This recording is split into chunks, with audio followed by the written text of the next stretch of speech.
This week on Straight Talking Cyber, how to take control of the content you see on Facebook. Apple's latest iOS update has a very cool new feature you're definitely going to want to use. Why hacking time is now a thing, really.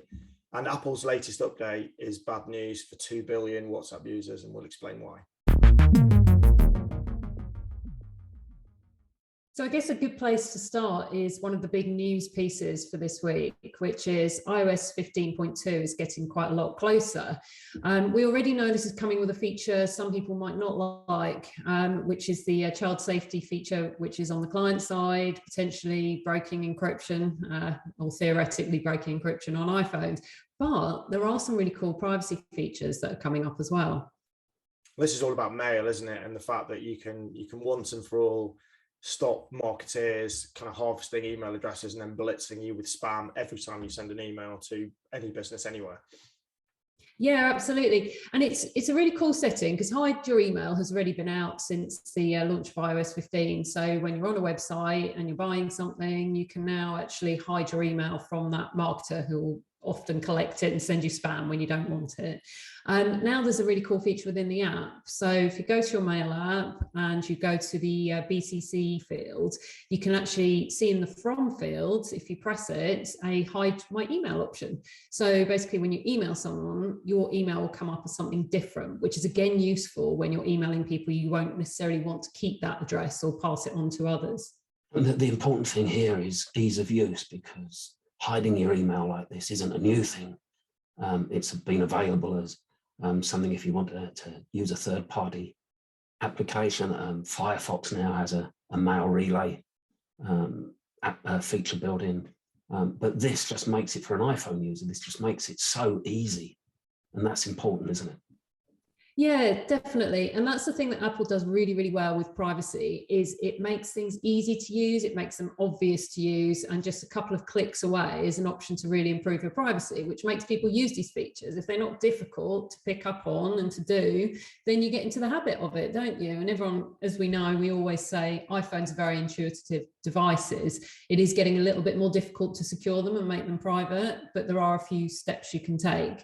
One of the cool things about this feature also is it's an addition to the privacy report, which is coming in 15.2 as well. So it's actually a pretty big point update for privacy, even though it kind of negatively impacts it as well. So it's a bit balancing act here. So is this a good reason then to jump from 14.8 and actually make that leap into 15? I would say so, yeah. I think these features are absolutely great. The privacy report has been something I've been excited about for quite a long time, to actually be able to see this kind of laid out and be able to control what the apps are doing. And now the ease of use of the hide my email within your email app, I just think it's definitely worth upgrading, especially since actually between 14.8 and, well, we're on 14.8.1 now, and 15, there are quite a lot more updates. Apple is doing security updates on 14 and 15, but on 15 we are seeing more, they're more thorough and they're more timely as well. So what Apple does, others follow. And I guess this is going to raise the bar yet again for Android. And it's quite interesting because and the sufferers of that are clearly on for iPhone users is Facebook and Google. And we've seen, by the time this video comes out, DuckDuckGo will have announced that they've got an new feature which brings some of Apple's privacy features around app tracking to Android phones. So they'll be able to stop Facebook and Google tracking you on third-party apps, and we'll see how that works. But as Apple raised the game yet again, it's 15.2 taking us forward another big step, which is actually going to raise the bar for Android and other platforms to try and catch up with. I think it is, and it's good. I mean, we have bad stuff to say about Apple as well. There've been problems on the security side with the confusion over 15 and 14 and the updates between those. We do have the client-side scanning issue and other CSAM problems that are coming as well. But at the same time, it's raising the bar. It's forcing Android to act. You know, can't necessarily be a bad thing, can it? That CSAM thing, which I obviously talked about last week, that's really interesting because I think as the implications of that start to hit home, it isn't actually about what 15.2 does, it's the door that 15.2 opens. There are no issues. Updating to 15.2, go for it. But what that is going to say to the encrypted messaging landscape, that's a real issue. And I'm looking at the moment in terms of what that might mean for WhatsApp, which is clearly the leader of the pack, biggest cross-platform and multi-device messaging application at the moment. There is a thing that's lurking in the background around reporting obligations, and this is a nuance, but it's a really important one. And if I know, or if my technology knows that something bad is happening, what are my reporting obligations? Now, if you look at Facebook, which reports more CSAM really than anyone else, I mean, it's the gorilla in the cage on its various platforms. And there's real difference between how Facebook and Facebook Messenger reports and WhatsApp, because WhatsApp has absolutely no access to content, the others do. So there's big issues from the child safety lobby in terms of what that difference is, and that was really behind the criticism or the critique, if you like, of Facebook Messenger coming inside that end-to-end encrypted security layer, if you like. Now, what Apple's done is it's changed the game, and it isn't really critical to emphasize this. It's not changing the game with 15.2, but it's opening the door.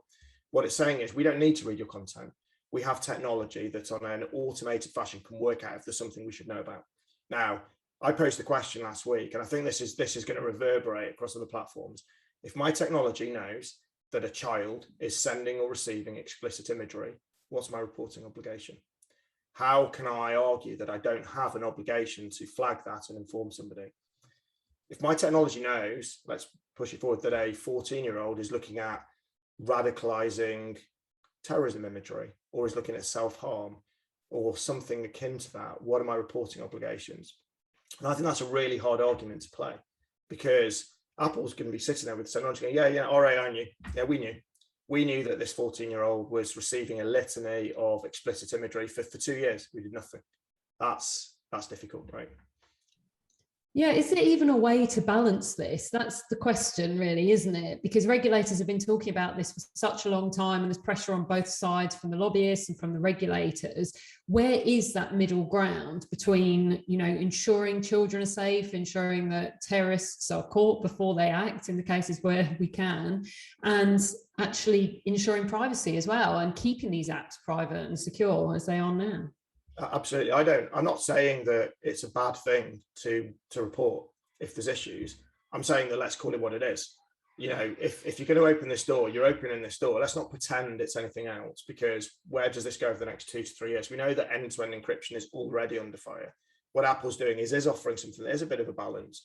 So then do we find ourselves in a place where we say, well, we'll run AI on our endpoints. Any encrypted platform that isn't sanctioned, if you like, will have to have this. And if you get more than 15 flags, then it's reported. More than 20 flags, which is what Apple did with its broader CSAM thing. It said, look, there's a bar, and if it's over the bar, we'll report, and if it's under, we won't. But I think that does potentially offer a balance, but it isn't an end-to-end encrypted messenger anymore. Let's be very clear. It's something a little bit different to that, which is what EFF has said. Look, whatever it isn't that. And I think the debate needs to be out in the open. Yeah, the trick here is going to be not politicizing it. And I don't think that's going to be possible. I think this will be, it already is politicized. I think we're going to see more of that. The politics of technology are very much in the news at the moment. They're very much in the crosshairs. And I think this is going to be probably central, this argument, to the whole thing. On the CSAM side, Facebook leads the pack, right? I mean, they are flagging more stuff, and that's been a central ethos in terms of, on the good side, in terms of their reporting, but on the bad side, the toxicity of their algorithm and all the rest of it. And there are ways that users can actually do something about that.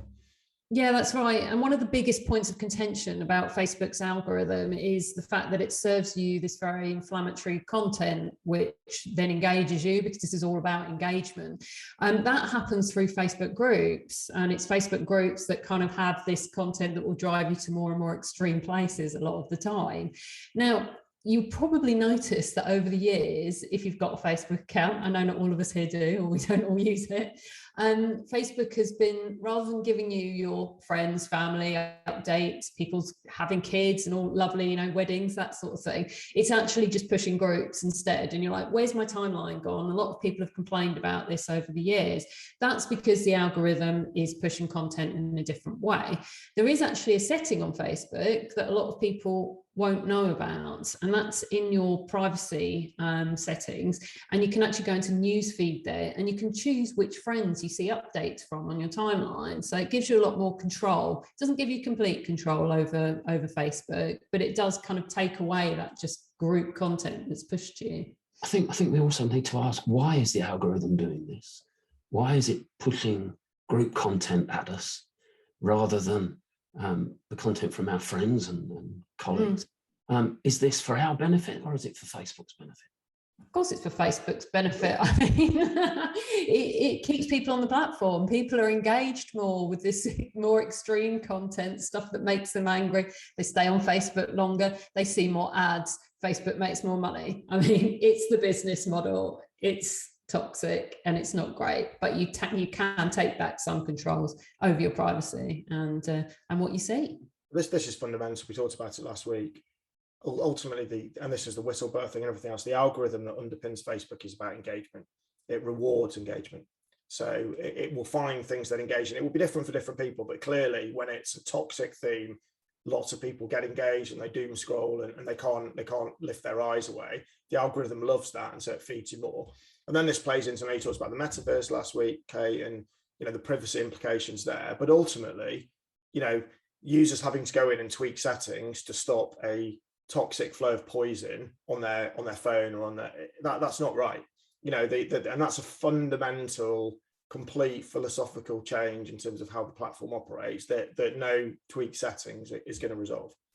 No, absolutely. And another thing that's interesting about Facebook is how many times it's been hacked, actually, and how at risk people are from account takeovers and hacks and stuff like that. And I know this week, Davey, you've been looking into the mindset of hackers themselves and who they are, where they live, and what gender they are, etc. Yeah, as you can see, I've got my hoodie on. And I've been getting inside the mind of a hacker. Actually, this is Bug Crowd, which crowdsourced vulnerability hunting platform, and they just released, or they're releasing this week, their annual report, which looks at all sorts of things to do with the hackers on their platform. And there's some really interesting statistics. I mean, I'm going to dig into these in more detail in my article, but for now, let's just look at some of them. So the average age of a hacker is between 18 and 24, which possibly isn't too surprising, although only 2% are over 45. So God knows what that makes me. I'm a rare beast, I think. Not so rare when it comes to gender. 96% are male, which that was shocking. That did shock me a little bit. I thought there'd be a higher percentage that aren't male. 79% speak 2 languages or more. 21% are neurodivergent. But then we look at geography, and that gets really interesting as well. Most hackers, and it's by a margin, live in India, followed by the US and the UK.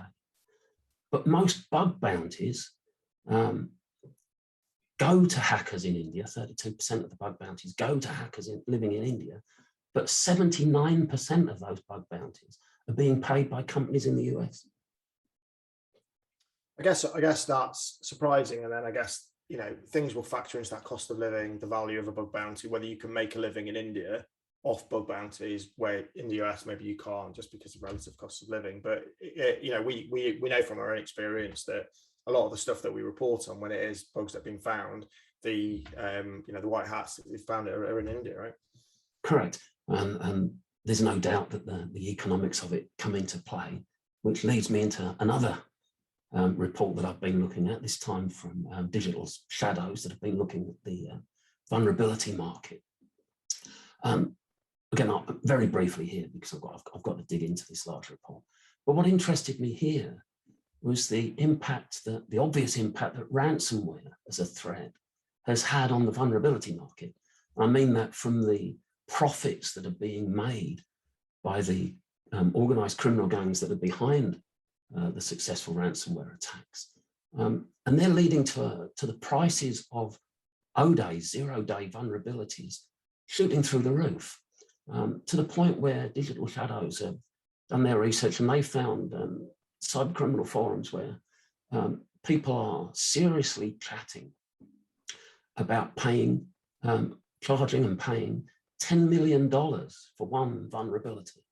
Now that's a huge number. It's not unsurprising in that we know that before this, nation states would pay millions of dollars for the right 0 days, which were then used, in the realm of surveillance and political use. But to take that out of that realm and put it into the cyber criminal realm is new, and that's quite worrying, I think. Yeah, what does that mean, David? Does that mean that people aren't reporting these vulnerabilities and instead they're selling them on the dark web? I mean, why is it suddenly happening, do you think? It's not suddenly happening. This has been a thing forever. Yes, there's lots of good people out there who take the right route and report these vulnerabilities and get a bug bounty. There are others that sell those vulnerabilities to a vulnerability broker, which is a legal entity, which then sells to the highest bidder, which often are nation states. And then there are others that will simply just take it straight onto the black market, which is the criminal markets online. And it all comes down to what your morals are as a hacker, whether you're purely driven by the money side of it. And in that bug crowd report, funnily enough, most of the hackers there weren't driven by the money. They said they'd rather they're driven more to report the critical vulnerabilities to the companies so that they can prevent damage being done than earning money. The money is just a side effect of it. But there are others where the money is important, the most important thing. And if it is the most important thing, then they'll go to where they get the most return. And the most return is from criminal markets. So I guess if we had, our time again, maybe we would set things up differently, Davey, but you can't hack time, right? Yeah, you can. I'm going to upset Hoovers, or no, sorry, Dockers. I don't. What do you call Dr. Hoover? Anyway, I'm going to upset them now with Time Lord references, so I probably shouldn't. Maybe I should use a Cher reference about turning back time. Look, there's Black Hat Europe has just passed now this last week. And a keynote presentation by a guy who's a lead hacker from IBM's X-Force Red, which is a veteran hacking team, had a really good presentation in his keynote where he was looking at hacking time. And he did indeed hack time, sort of. What he's actually doing is manipulating time. If we're talking about the time stamps, the synchronization of time that's used online. So everything from financial transactions, the blockchain, pretty much everything that's involved in cybersecurity, communications protocols, everything we do that's networked or online has to have an accurate timestamp. That's the fundamental heart of everything. Now, where does that timestamp come from? Atomic clocks, very accurate, most accurate time we've got. But that source of time is then distributed using different means, different methodologies. So there's the network time protocol, NTP. There are GPS satellites, there's radio frequency signals. All of those things are used to distribute the time signal. And if one of those looks a bit dodgy compared to the others, the client side, when you're grabbing that time, the computer will go, oh, that one looks a bit dodgy. What are the others saying? And it synchronizes across them, so it all evens out. But what this guy did was say, look, that time signal isn't validated at all. It's a one-way broadcast. It's simply a broadcasting time. So I could sit outside a building and override that signal and in effect change time. And that's exactly what he demonstrated that he could do. And if you think about that, it's less meh than you might think, because what if somebody did a denial of service attack against, I don't know, banking, using this disruption of time, the time signal? One report a few years back now from the UK showed that if a failure in time synchronization online would cost the UK economy £1 billion a day, which is a huge amount. That takes ransomware into a whole different stratosphere. The good news is that there's a request for comments, RFC standard, called Network Time Security, NTS, that adds a cryptographic security layer to the client side of the timing issues. The bad news is that was published a year ago, almost exactly now. And it generally takes, well, a lot of time for these RFCs to become finalized and accepted as a standard across the internet. So I don't know, only time will tell, I guess. That's enough time jokes.